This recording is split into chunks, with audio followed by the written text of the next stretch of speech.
Muy buenas tardes. Hoy tenemos el gusto de tener con nosotros al doctor Edwin Marino Salazar. El doctor Marino es médico forense, es cursante del doctorado en Ciencias Forenses y Justicia Criminal. El día de hoy vamos a mantener un conversatorio, claro, doctor, cierto, sobre todo en aspectos de rehabilitación y de readaptación de las personas privadas de libertad. La primera pregunta es amplia y contarle que los doctorandos, sus compañeros lo ven. Hemos decidido que las personas que estudian maestrías también los vean, e incluso los estudiantes del pregrado de investigación criminal, porque les es muy útil.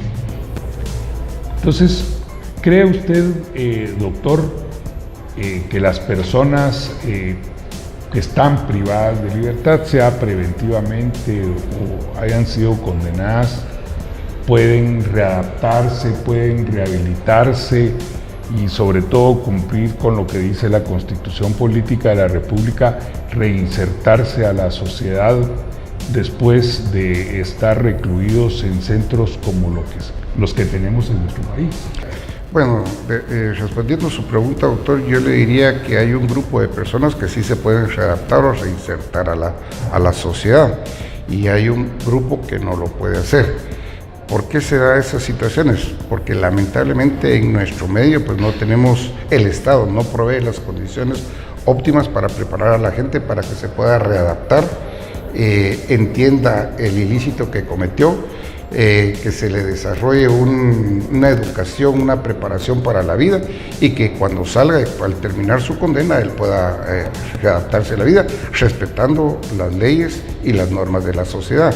Pues le decía que no se puede cumplir del todo porque lamentablemente hay personas, no tenemos, más bien dicho, estudios estadísticos que demuestren cuántas personas después de haber cumplido su pena caen a una vida normal, o sea, a la reinserción o readaptación social, y cuántas personas que han cumplido una pena vuelven a delinquir nuevamente. Generalmente se van a enterar porque vuelven a caer nuevamente en prisión. Por lo tanto, pues yo le podría decir que va a haber un buen grupo de personas que probablemente sí se pueda reinsertar, pero yo diría que tal vez la mayoría vuelve a caer a la misma situación de ilegalidad en su vida.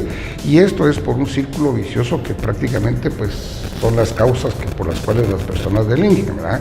Está la extrema pobreza, están las zonas rojas, está la disgregación familiar, están las drogas, dentro de las drogas está el alcoholismo, la falta de oportunidades, la deserción escolar, inclusive en algunas literaturas mencionan también lo que es algún grado de baja intelectualidad, ambición en algunas personas, e inclusive yo, como le decía, también está la publicidad, en donde las personas pues ven aquellos grandes carros, aquellos grandes beneficios que tiene el poder económico y lo quieren tener, pero a expensas de actuar ilícitamente y no a través del trabajo. Correcto.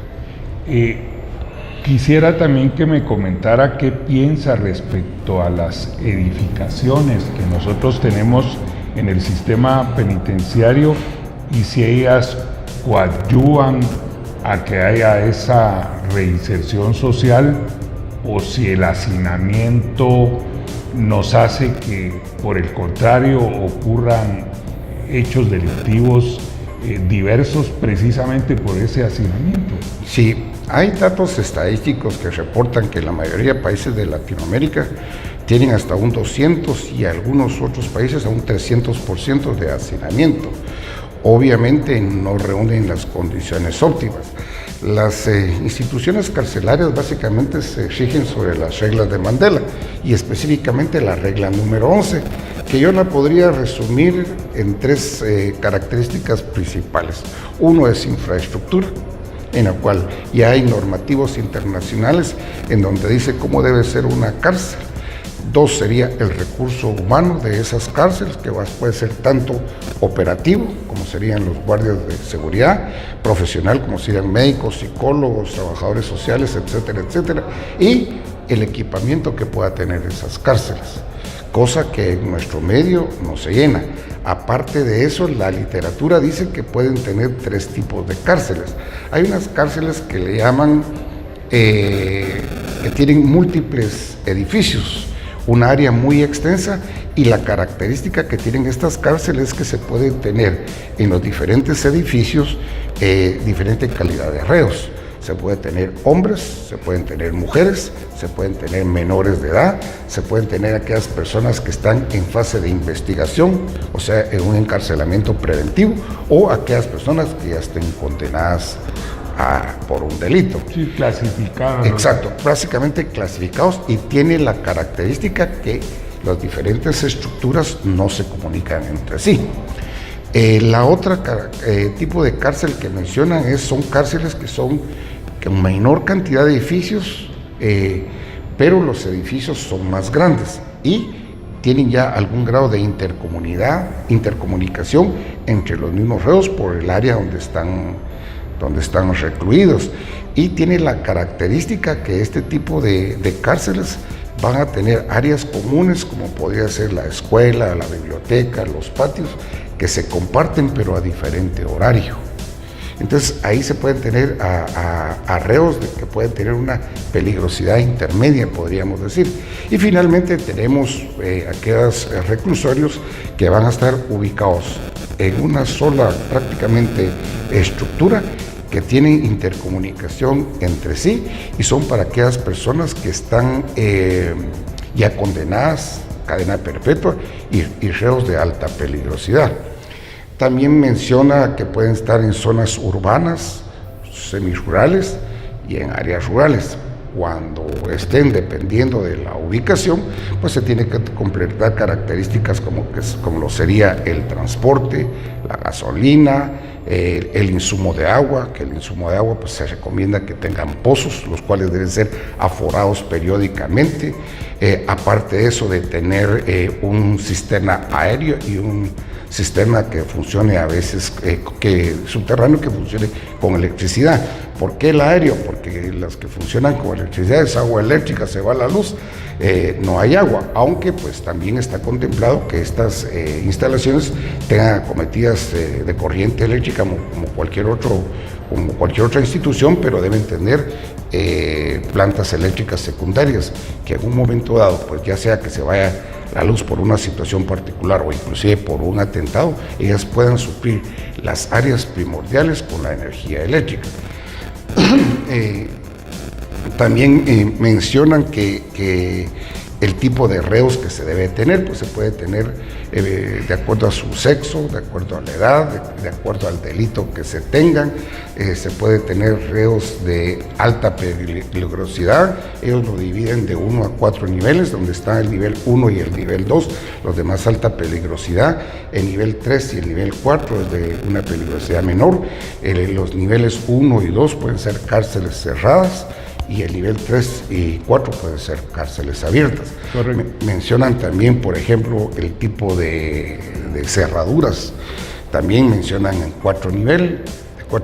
El nivel 1 es aquel que tiene doble cerradura, que está dado para las puertas exteriores. El nivel 2 solo tiene una, pero está contemplado, por ejemplo, para verjas y puertas que no den al exterior.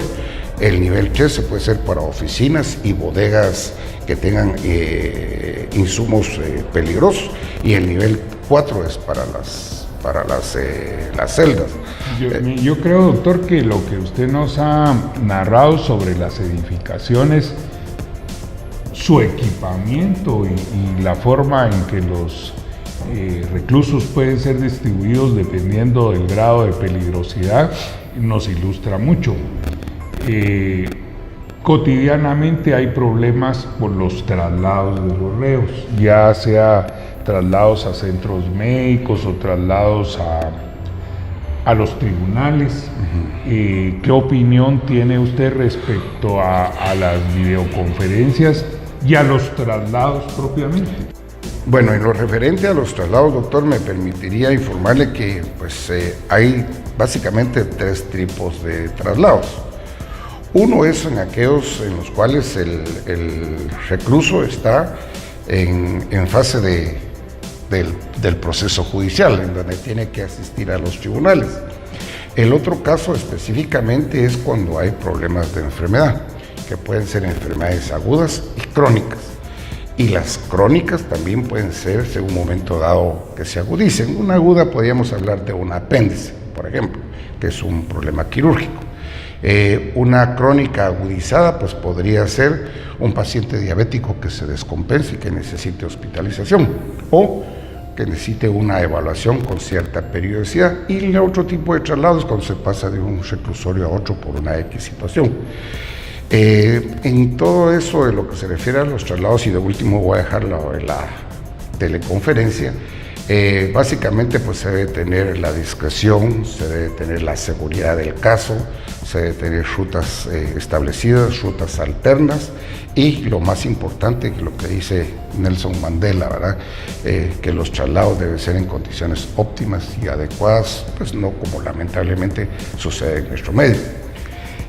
Creo en lo personal que no debemos inventar el agua azucarada. Las teleconferencias ya se dan a través del INASIF con los diferentes juzgados para evaluar las diferentes pericias. Entonces creo que en este caso los jueces deberían de ser lo suficientemente amplios en criterio para que, de acuerdo a las leyes y a las normativas que obviamente los peritos en leyes conocen, se llenen los requisitos para que el reo pueda tener la teleconferencia desde un lugar óptimo, así como se ha hecho en una sala especial en el INASIF, y a través de eso pues minimizar los riesgos del traslado, que como todos hemos sabido, han habido intentos de sacar a las personas que están privadas de libertad, ¿verdad? De liberarlas por la forma violenta, en donde ha habido muertes. Nos recordamos el del San Juan de Dios, donde hubo hasta un granadazo, y en el Rudel, donde hubo creo que 5 a 7 muertes por ese mismo tipo de situaciones. Entonces, eso no solo optimizaría el hecho de que el reo pueda estar presente, porque obviamente a veces no hay vehículos, a veces no hay gasolina, a veces no hay una serie de circunstancias que permiten que el reo pueda ser trasladado. Entonces eso economizaría tiempo, seguridad, y lo más importante en un momento dado es la economía para el sistema penitenciario y el sistema judicial en general, ¿verdad? Correcto. Yo creo que ahí podríamos responder esa pregunta. Muy bien, gracias. Pues obviamente los traslados ha dado, como usted bien lo señaló, una serie de problemáticas. No sé si usted en la parte médica, como usted es médico y ha servido como profesional en consultorías, ¿ha tenido algún caso que se relacione en que al no usar los protocolos que deben de existir hayan problemas al llevarlos a los hospitales, por ejemplo? Sí, tuve un caso en donde se trasladó a un privado de libertad. Esta persona pues tenía una evaluación ya por un perito del Instituto Nacional de Ciencias Forenses, INASIF, y el juez pues dictó en base al peritaje que se podría regresar a su reclusorio. El señor tenía algunas enfermedades que no habían sido evaluadas, y en el traslado falleció. Eso implicó una serie de problemas para el sistema judicial, en el cual afortunadamente pues después se logró resolver, y en el cual se pudo constatar que el señor tenía creo que era dengue, y que estaba en su etapa de incubación, y por eso no se había manifestado desde el punto de vista del laboratorio, y otra enfermedad crónica que era muy letal.